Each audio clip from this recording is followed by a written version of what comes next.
Before Christianity and Islam came to Africa, a lot of African civilization had a lot of women in very important social roles, including it's important for us to incorporate some of these ancient and past cultural reverence for African women into our modern lives today. Women have always played important roles in the defense of Africa, and we need to put them back as equal partners with men to ensure that we have a fighting chance against the neo-colonial and imperial forces from the Arab, Chinese, European, and the American, nations. Here are some of the legendary women warriors in Africa. You can look for more, and you definitely find a lot more if you look. I just picked these 10 that I could easily find. It's easy to find these, so you can also look for them. There are definitely many more, and I haven't arranged these in order of importance. I simply just arrange them according to the history, who came first, from at which time, and things like that. So let's take a look at my 10 wonderful black, female warriors in history. First on our list is Amenerenas of Kush. She was a leader of the Kushite armies during the 12th century, and she gave a lot of help to the Romans who were trying to invade Africa on the northern side of the continent. She is very well known because because she played a central role in leading the Kushite armies against the Romans in a war that lasted 5 years, from 27 BC to 22 BC. In 24 BC, the Roman prefect of Egypt, Aelius Gallus, left his province on an expedition to Arabia. The Kushites took advantage of his absence to rush forward into Egypt. Amneronas and his son Akinidad took the cities of Cyrene, Philae, and Elephantina. They ended up taking home several Roman statues from the cities. So she is one of the. She was part of the battle. She wasn't just the leader of the Kushites. She was part of the battle. The second woman on my list is Dihya, or Kahina, and she was a Berber queen, religious and military leader who led indigenous resistance to Arab Islamic expansion in northwest Africa actually, the region then known as Namibia. She was born in the early 7th century and died around the end of the 7th century in modern-day Algeria. Dihya succeeded, Caecilius as the war leader of the Berber tribes in the 1680s, and opposed the encroaching Arab Islamic armies of the Umayyad dynasty. In the early 7th century, the Berbers of northwestern Africa were under the control of the Exarchate of Carthage, itself a division of the Byzantine Empire. However, after it fell to Islamic conquest, the Exarchate found itself in direct conflict with the Umayyad general Hassan ibn al-Nu'man, essentially wiping out Byzantine control of the area. However, with their former rulers defeated, Dihya was able to rally all the Berbers. She mounted a campaign of resistance against the Umayyad invaders, at first using guerrilla warfare, but quickly escalated into outright conflict. Under her instruction, the disorganized Berber forces quickly transitioned into a well-disciplined army. Seeing Dihya as the most powerful opponent in the region, General Hassan marched south to engage her. Their armies met near Meskiana, where Dihya's forces defeated Hassan so completely that he fled the area and retreated to Libya for the next few years. During this time, Dihya came close to establishing a new nation state, setting up new administrative system to support her army. Number 3 on our list is Gudit, or Yodit. Yodit, it means beautiful, in Ge'ez, was an Ethiopian queen of the 10th century AD, about 970. Yedid, some called her Judith, is known for her destruction of the Aksumite Empire, bringing to an end the domination for over 700 years by Alexandrian alliance on the affairs of Ethiopians. She's also known with the negative name Gudit, which I said earlier, meaning nothing, having figurative connotation. And since she burned most of the monasteries of the 9 saints that came from Byzantine or Eastern Roman Empire in Ethiopia, she was also attributed Esato, meaning fire. In Arabic writing of the time, she was known as Huiya, meaning fire too. Her family originated from the Christianity resisting Nile provinces of Damod. Yodit started Christianity. They wanted to convert her. She said she wasn't going to convert. They cut off her breast, then banished her into that was one of the things that Rome Christian empires did. If you look at the history of Christianity in Israel, in the land of Israel, in the Holy Lands, you know that. So they banished her, and as part of the banishment, they cut off her breast. But she was so fierce and so beautiful that when she went into exile, a general who was also a prince, fell in love with her. Then she brought him back. She came back to Ethiopia with him, and then went ahead and sacked and destroyed all the churches she could find. So this is a woman who, despite all the mutilations that she underwent under foreign religions, she still managed to come back and assert her influence over the Ethiopian land, try to drive away the foreigners and stuff like that. So she's definitely one of my favorites. Next on my list is Yenega, and this one is close to my heart because she's related to me like ethnically. I am Dagomba and she's Mosi, so we're sort of like cousins, sort of. So Yenega was the daughter of Nedega, an early 12th century king of the Dagomba kingdom in what is now northern Ghana, which is where I come from. That means that she lived over 900 years ago. She was known as a brave warrior and famous for her strong spirit. Today, she's considered to be the mother of the Mosi. We always, joke around with the Mosi all the time, the people of Burkina Faso, and she's become a cultural icon. Yenega's 3 brothers all commanded their own battalions, and as she grew, Yenega also learned the spear and bow. She was a match for any of them in her father's armies, and soon she led her own command.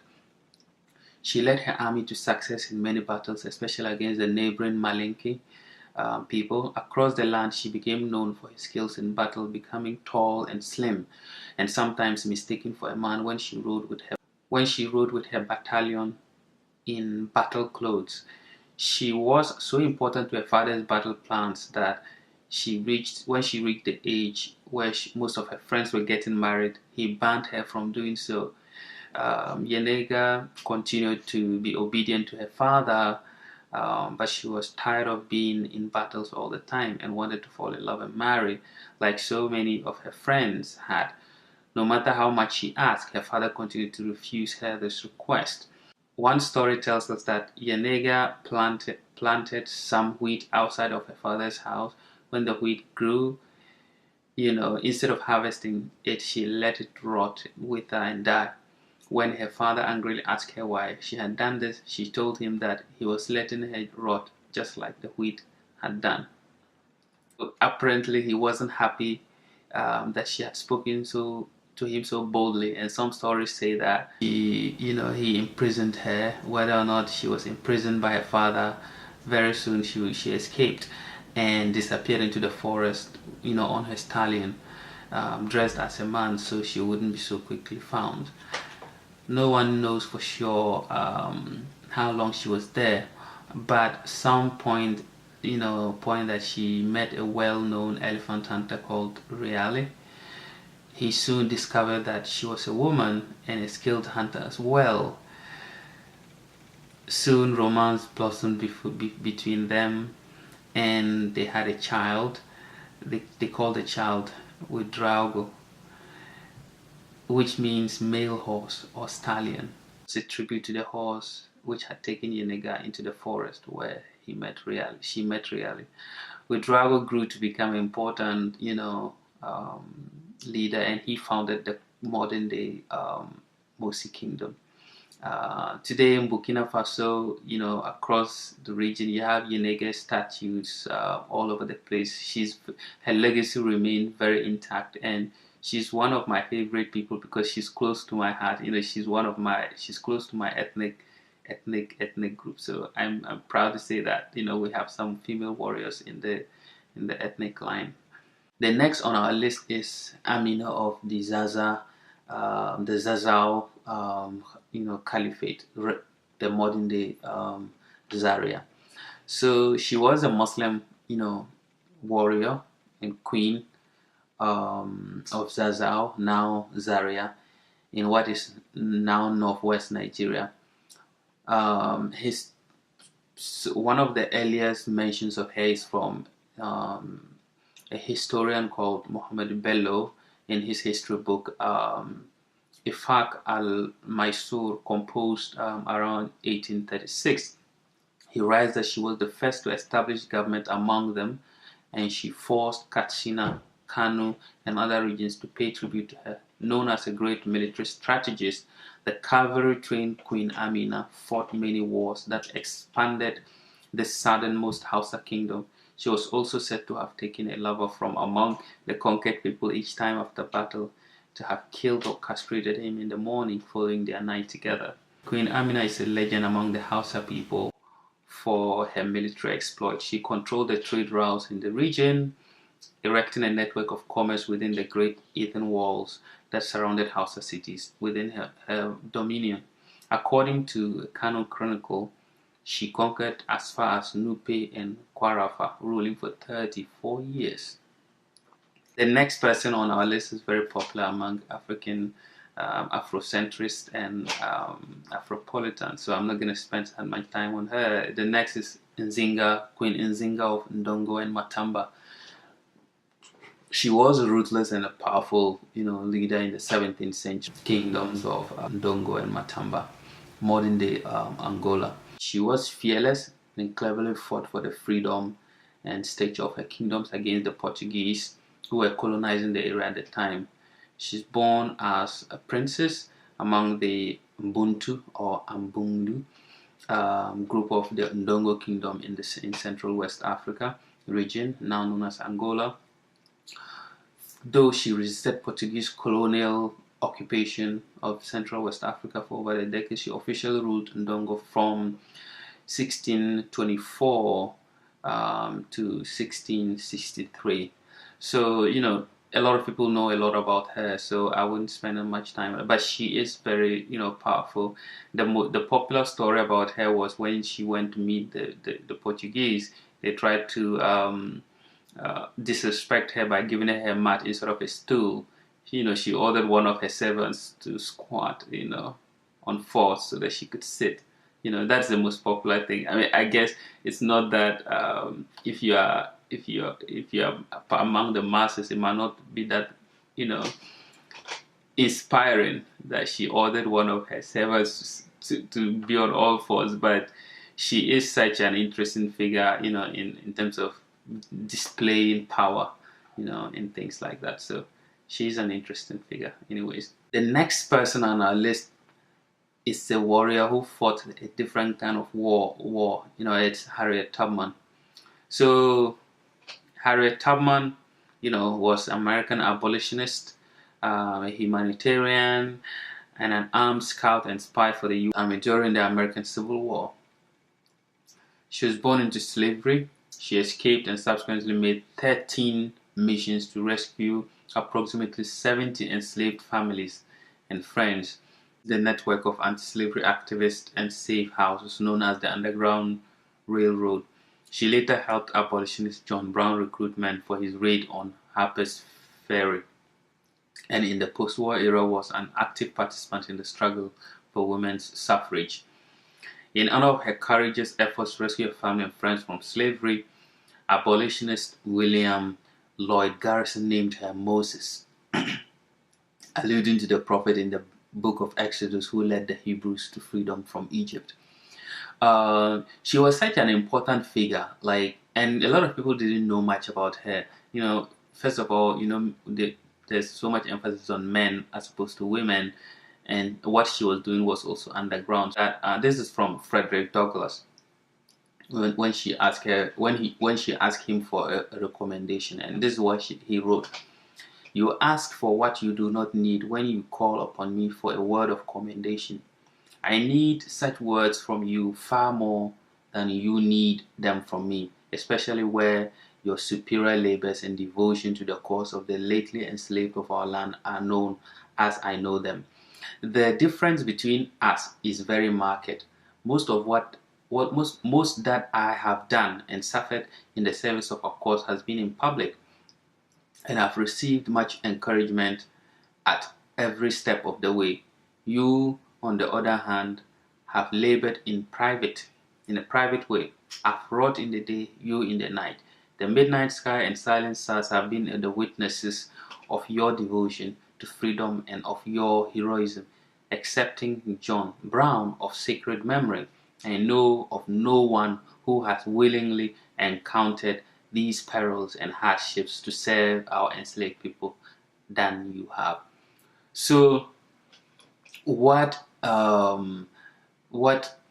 Douglass is essentially saying is that Tubman is among the greatest of African, freedom fighters, and Tubman is one of my favorite. They are now trying to put her in the $20 bills, which is very interesting. But like what she did, people were there was certain death. If they catch you, you're dead.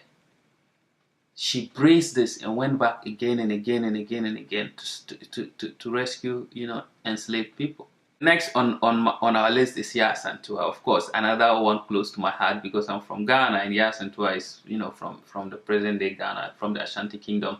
So she was appointed Queen Mother of Ejisu in the Ashanti Empire, now part of Ghana, by her brother Nana Akwesi Afrani Okwesi, the Ejisuhene or ruler of Ejisu. In 1900, she led the Ashanti Rebellion, known as the War of the Golden Stool, also known as the Yaa Asantewaa War against the British colonialism. At her speech by the Royal Council, it was like a hidden meeting. This is what she said: "Now I see that some of you fear to go forward to fight for our king. If it was in the brave days of Osei-Tutu, Okomfo Anokye, and Opoku Ware, chiefs would not sit down to see their king to be taken away without firing a shot. No European could have dared speak to chiefs of Ashanti in the way the governor spoke to you this morning. It is true that the bravery of Ashanti is no more. I cannot believe it. It cannot be. I must say this. If you, the men of Ashanti, will not go forward, then we the women will. I shall call upon my fellow women. We will fight. We will fight till the last of us fall in the battlefields."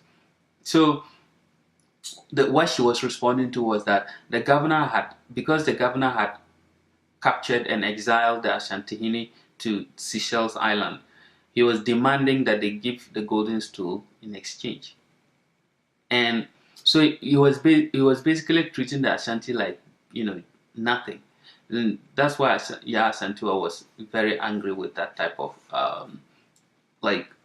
the way he spoke to them, without deference, and the way the chiefs were contemplating accepting, his offer and basically, surrendering. So you can see that Asantewaa was a clear-headed strong African woman who stepped up to defend her people against foreign invaders. What do you think about Black Lives Matter today? Being led by strong strong black women. Today, Yaa Asantewaa remains a great source of inspiration and pride for young African and Ghanaian women and men, including me, myself.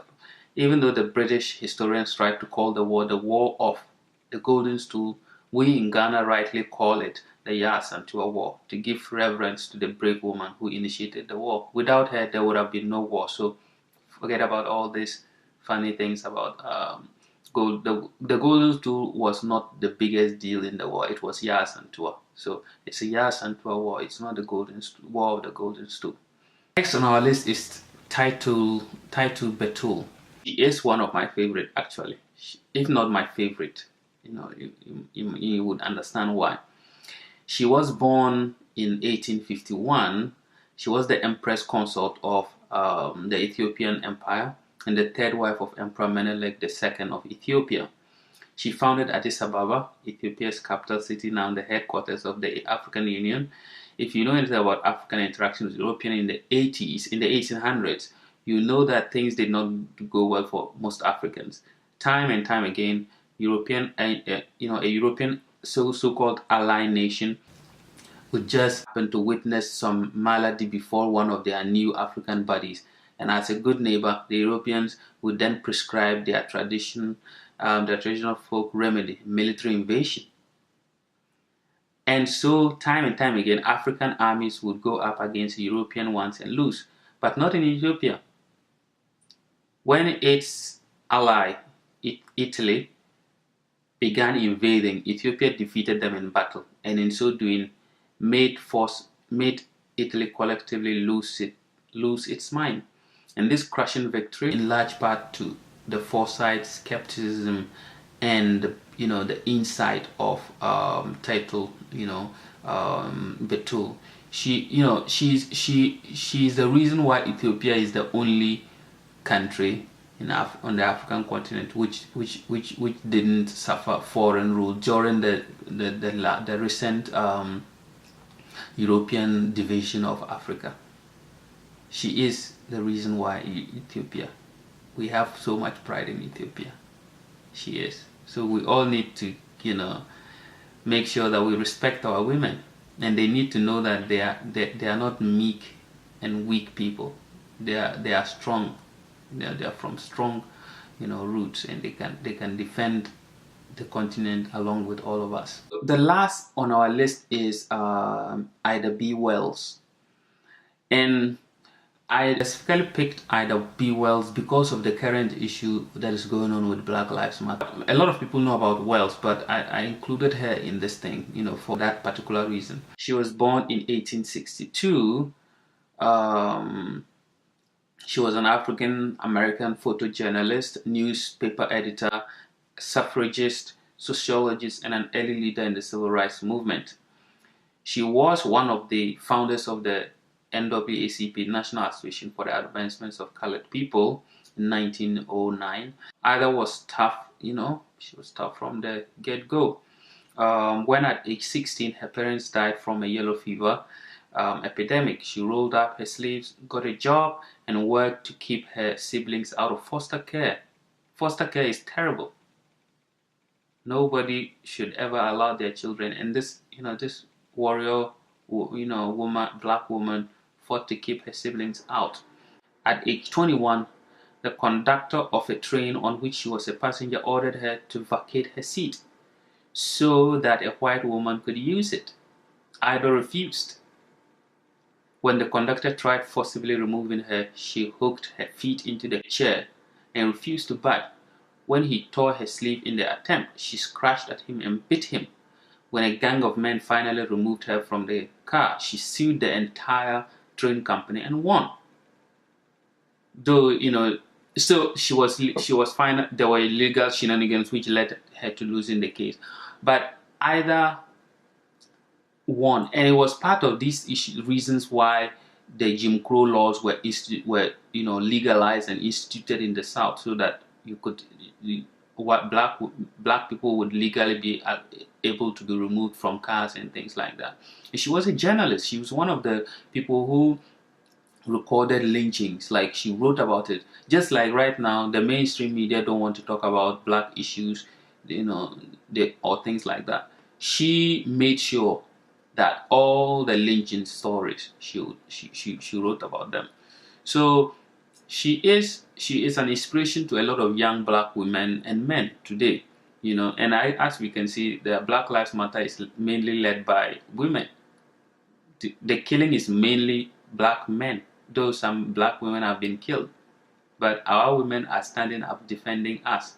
So we need to give them credence and look to history to see that it's not just, you know, we need to support the Black Lives Matter movement.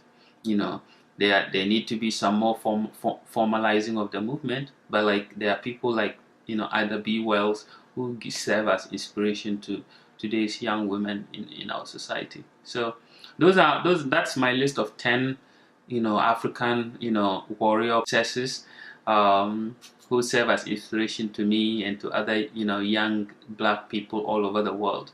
Let me know who you think should be, you know, could be on maybe a second list that I can bring together. Or, you know, you can also upload something like that and share with me. It's good to know all the things that we can, you know, about our history. Thank you. Bye bye. And don't forget to like, comment, and subscribe. Thank you. Bye bye.